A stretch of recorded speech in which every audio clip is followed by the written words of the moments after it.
I want to get to the details though, and how bad this really has been conducted. I've been listening to a lot of experts on this because I'm not a lawyer, but I want to start with the response that Letitia James gave to these guys. This is nothing more than a continuation of the president's desperate weaponization of our justice system.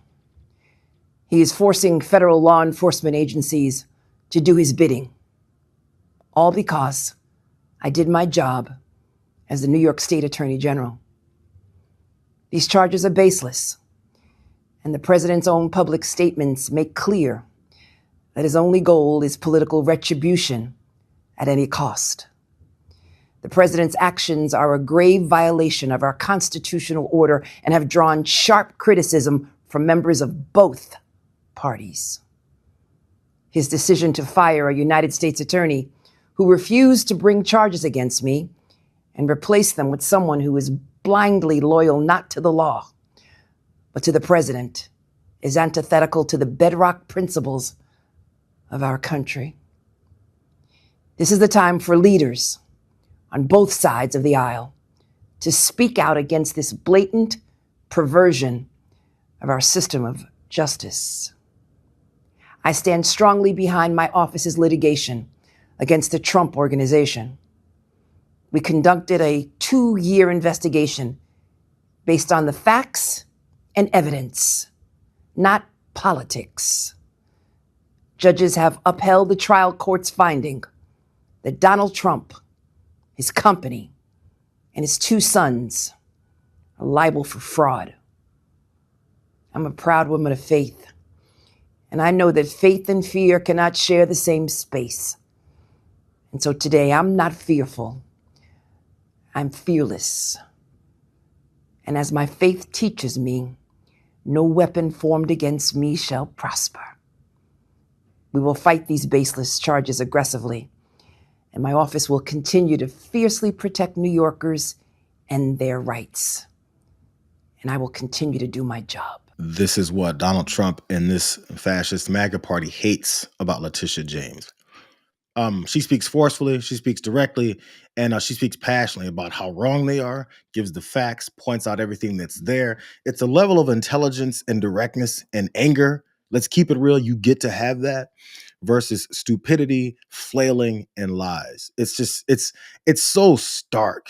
It's embarrassing if Donald Trump is the guy that you're backing, so therefore you have to come up with something else that you're so upset with her about to try and get to this backdoor prosecution. The one problem I think James Comey and Leticia James have is they continue to expect this country to live in factual judicial processes.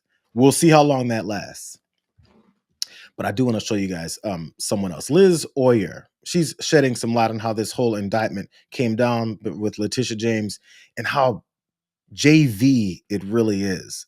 Hey everybody, there are some very scary forces at work behind the indictment of Letitia James. I want to make sure you understand what's going on, so please watch and please share. I'm Liz Oyer, the former pardon attorney for the Department of Justice.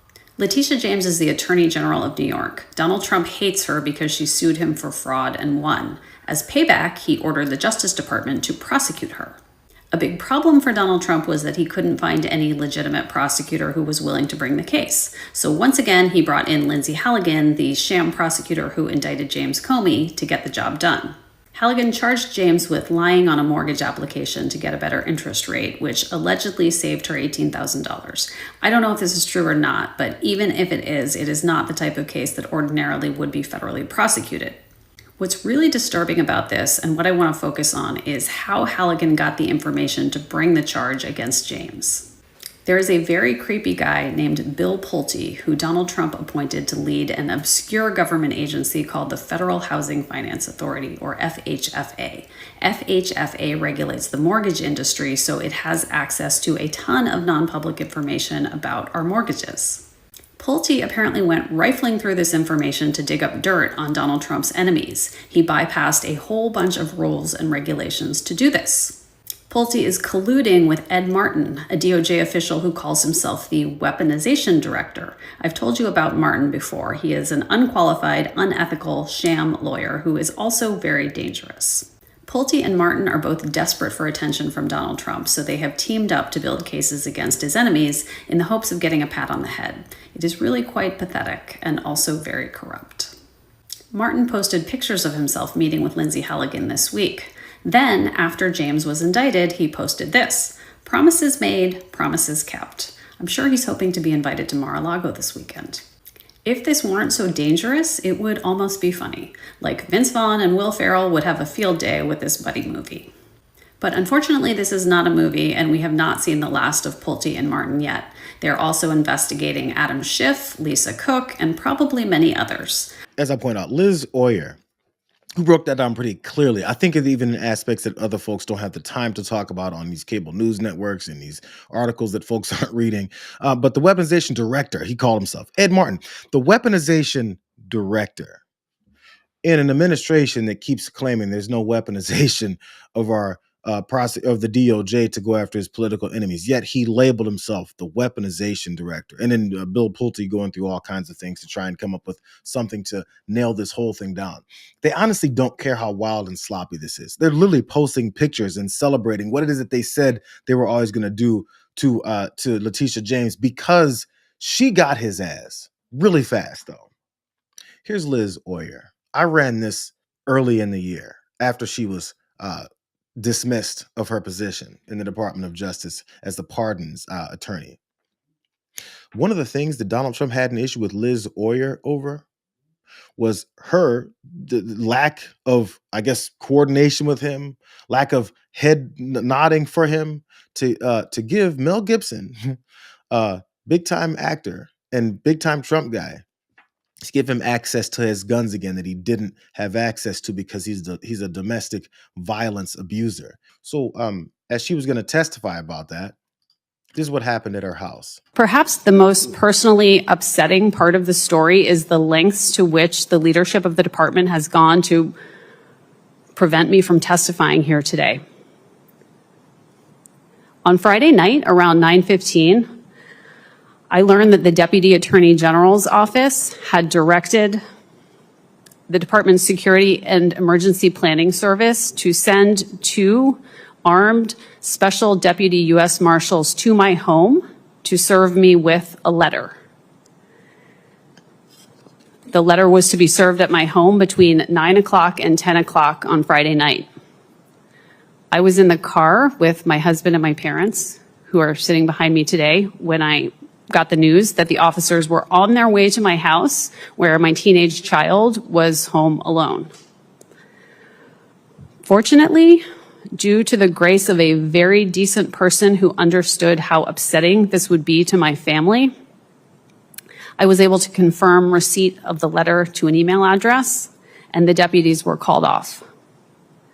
The letter had been emailed to me just before 8 o'clock that night.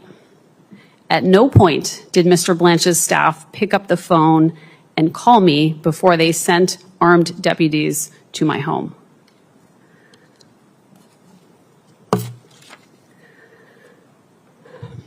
The letter was a warning to me about the risks of testifying here today. But I am here because I will not be bullied into concealing the ongoing corruption and abuse of power at the Department of Justice.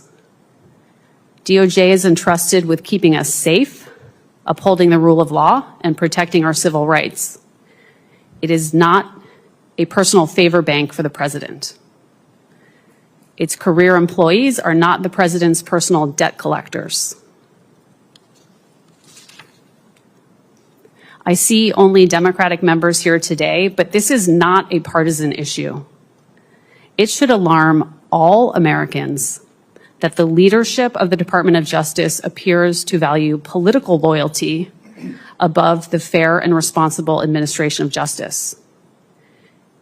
It should offend all Americans that our leaders are treating public servants with a lack of basic decency and humanity. The threats were going no matter which way or who it is, as long as you're not in coordination with Donald Trump and not listening to his demands and forcing all these things that he wants randomly, you're fired. And then afterwards, when you're going to testify about that wrongful firing, you got armed agents being sent to your house.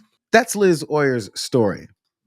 This is her talking about what it is that Lindsay Halligan, who had to be put in place because no one else wanted to take this case against Letitia James. This is how Lindsay Halligan, I guess, presented the beginnings of her case. What sticks out to you about this case and what we saw in court today? Yeah, there are so many unusual things about this case that it's hard to know where to start. I'll start with the fact that the lead prosecutor who got this indictment is a very inexperienced official who has never prosecuted a case before. So she had to bring in a pair of prosecutors from North Carolina to sit in the courtroom with her and do the talking at today's hearing.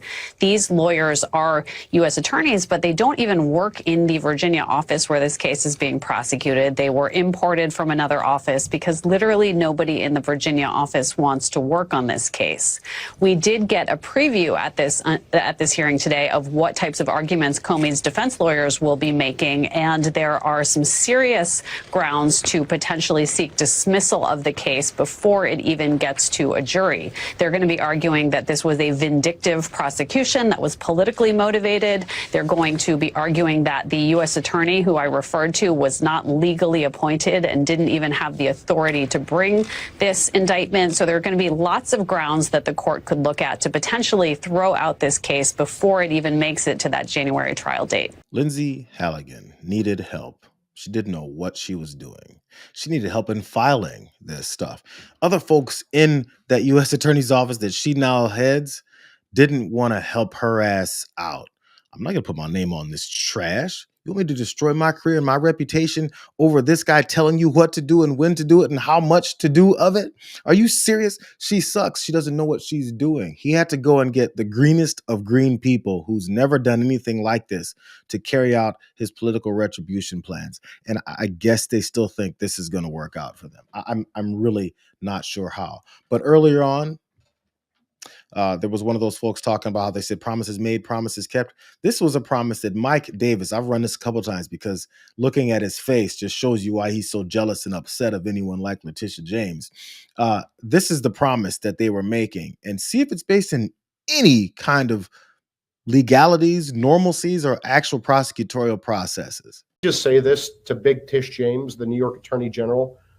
I dare you. I dare you to try to continue your lawfare against President Trump in his second term, because listen here, sweetheart, we're not messing around this time, and we will put your fat ass in prison for conspiracy against rights. And I promise you that. So think long and hard before you want to violate President Trump's constitutional rights or any other American's constitutional rights. It's not going to happen again.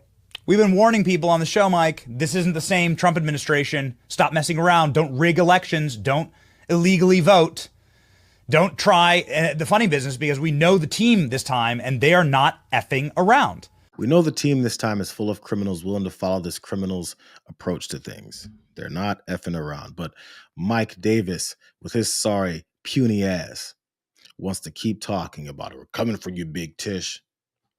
Mike Davis will get his ass kicked anytime he wants to have some tough talk to anyone to their face, rather than on the Benny Johnson or Thompson show, whatever the hell that guy's name is.